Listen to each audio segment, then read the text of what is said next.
താമരശ്ശേരി ചുരത്തിന് കുറേ ദിവസങ്ങളായി എന്ത് സംഭവിച്ചുവെന്ന് നമ്മളിങ്ങനെ ആശങ്കപ്പെട്ടുകൊണ്ടേയിരിക്കുന്നു അല്ലേ. താമരശ്ശേരി ചുരത്തിൽ ലോറി കുടുങ്ങി. 7-ാം വളവിനും 8-ാം വളവിനും ഇടയിലാണ് ലോറി കുടുങ്ങിയത്.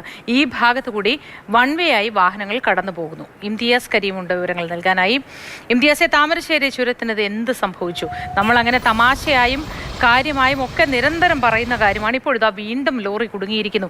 ഈ കയറ്റവും വളവും ഒക്കെ വരുന്ന സമയത്ത് സ്വാഭാവികമായി എന്തെങ്കിലും യന്ത്ര തകരാറ് ഈ വാഹനങ്ങൾക്കൊക്കെ സംഭവിക്കുന്നതാണോ?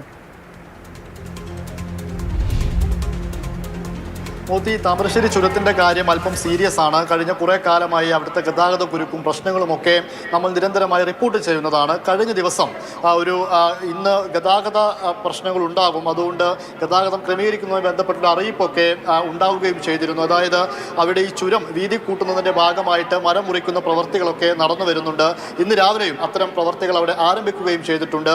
എന്നാൽ മൾട്ടി ആക്സിൽ അടക്കമുള്ള വലിയ വാഹനങ്ങൾ ചുരം വഴി വരരുത് എന്ന്, അത് രാവിലെ 6 മണി മുതൽ വൈകിട്ട് വരെ ആ മൾട്ടി ആക്സിൽ വാഹനങ്ങൾ അതുവഴി പോകരുത് എന്ന പ്രത്യേക നിർദ്ദേശവും ജില്ലാ കളക്ടർ അടക്കം പുറപ്പെടുവിച്ചതാണ്.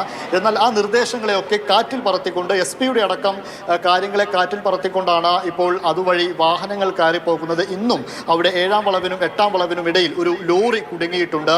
അതു കാരണം തന്നെ വൺ വേ ആയിട്ട് ഒരു ഭാഗത്തൂടെ മാത്രമാണ് ഇപ്പോൾ വാഹനങ്ങൾ കടത്തിവിടുന്നത്. ഇതൊരു സ്ഥിരം സംഭവമായി മാറിയിരിക്കുന്നു എന്നുള്ളതാണ് അതൊരു പ്രധാനപ്പെട്ട പ്രശ്നം. പോലീസും ചുരം സംരക്ഷണ സമിതി പ്രവർത്തകരുമൊക്കെ അവിടെയുണ്ട്.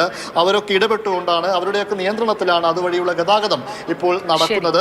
പക്ഷേ ഇങ്ങനെയൊക്കെ ഇവിടെ പ്രവൃത്തി നടക്കുന്നുണ്ട്, എല്ലാ കാര്യങ്ങളും അറിവോടെ തന്നെ ഉണ്ടായിട്ടും ഈ തരത്തിൽ ലോറികളും മൾട്ടി ആക്സിൽ വാഹനങ്ങളും അടക്കം ഇതുവഴി കടന്നു പോകുന്നു എന്നുള്ളതാണ് ഇതിൽ ഏറ്റവും പ്രധാനപ്പെട്ട പ്രശ്നം. എന്തെങ്കിലും ഒരു ബദൽ മാർഗം കണ്ടുപിടിക്കേണ്ടതുണ്ട്.